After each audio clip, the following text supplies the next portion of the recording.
Welcome back to my YouTube channel again. This is Ralph731TV at your service. Shout out po sa Luzon, Visayas at Mindanao. Magandang umaga, magandang gabi sa inyo lahat at sa mga manonood nito.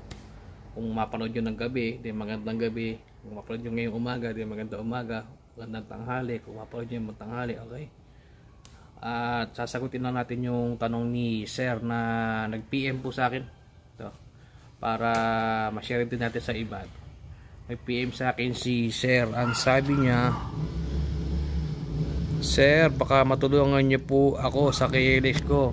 Same issue sa nirepair nyo. Kasi may vlog po ako noong nakaraan na nirepair ko yung KLX. Yung ayaw magalit yung makina, yung laging problema yung stock carb po naging problema. Pinalitan ko ng diaphragm. So kaya sabi ko kay Sir, wag muna siya bumili ng pyesa o magpa second opinion muna siya. Ang KLX daw ni Sir ay 2021 model, walang modification. Ang issue ni Sir, pag binibirit parang palyado na may pumipigil, hindi makaakyat ng 65 to 70 kph ang top speed niya. Top speed lang daw niya is 60 kph. Pag na-reach niya yung 3 rpm, wala na po. Ayan, sabi niya wala na. Sabi niya, Sir, nakita ko pa sa video yung diaphragm pinilitan nyo. Sabi niya, oo, pinagpalitan ko yung diaphragm no, kasi yung naging issue sa may pinagawa sa akin na KLX natin dito sa kababayan ko, customer ko, yung diaphragm niya nag-i-stack up. Isa rin po yung sa pwedeng ko. So may video po tayo dyan, pwede nyo i-check sa playlist yung KLX ko. Ayan, wala pa daw siya napalitan doon. At tapos 3K pa lang daw ang odo ng ganyang KLX. Ayan. So bata, diba? Kailangan talaga magpa second opinion mga KLX bago gumastos. Nagbabalaka dito si Sir, bumili na ng carb na 28mm. Sabi ko, ipa-check muna yung KLX niya, baka minor lang problema, hindi siya mapapagastos sa malaki, di ba? Kung ibang seller po yan, bebentahan na yan, kita na yun, di ba? Ako, in-advise ko pa rin, kahit na may tinda po akong carb, in-advise ko pa rin na magpa second opinion siya. At nag-recommenda rin ako ng mga tropang shop na malapit sa area niya. Ayun, tapos ito istorya. Then namang problema pa rin si Sir, hindi niya maayos. Bandang huli, ito si Sir mahilig din naman magkalikat ng DIY. Yung carb po, yung stock carb pa yung KLX niya, binuksan po niya. Ayun, nakita po niya madumi yung jettings, barado po. Ang madalas na naman po magbara dyan, pilot jet. Yung jet po malabo magbara kasi malaki butas yung pilot jet.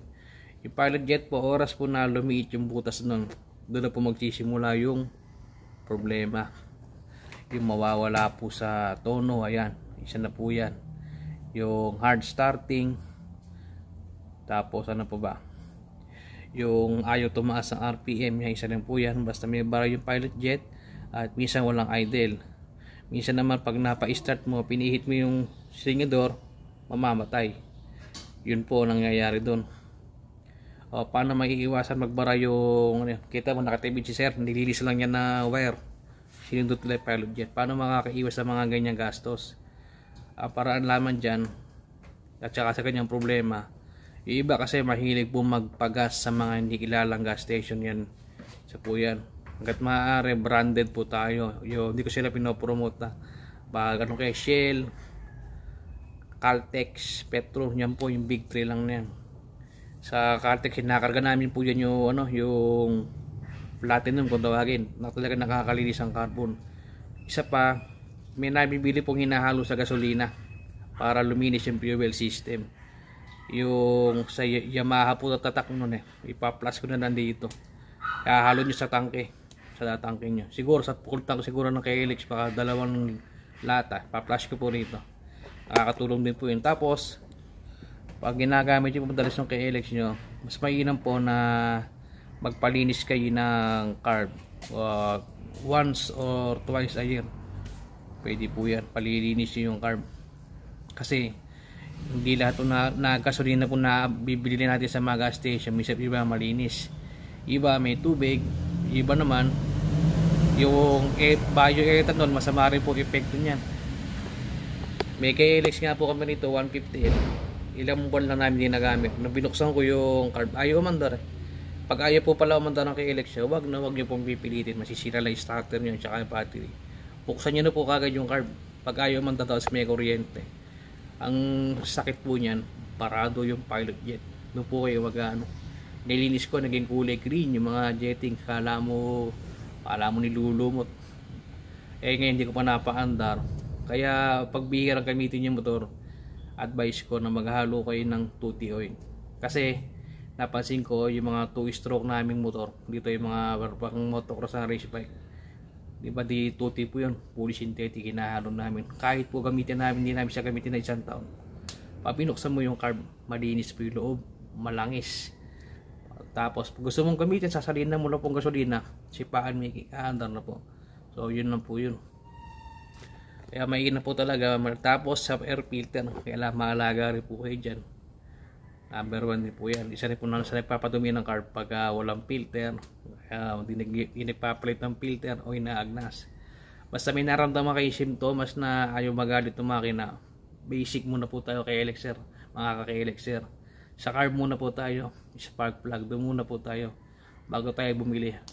Ang kagandahan nga lang, pag may mahihiram kang pyesa, may pan-testing ka. Ganun po ginagawa ko rito pag may magpapagawa sa akin. May pyesa po akong pan-testing dito. Iba naman babakasin ko sa KLX kaminsan para masiguro yung po talaga yung sira. Basta sa parte lang po ng carb, ganyan, sa electrical, yun lang po. Pero sa makina hindi na po, madali na po dyan. Okay mga ka-Elixir, nandito na lang po ating video at maraming salamat po. Paki-click naman po ang subscribe button at ang notification bell. See you. Thank you, and paki-share na rin po ang mga video. Paki-leave na rin po comment kung may suggestion kayo. Okay, see you sa next video. Maraming salamat po sa support ng mga ka-Elixir.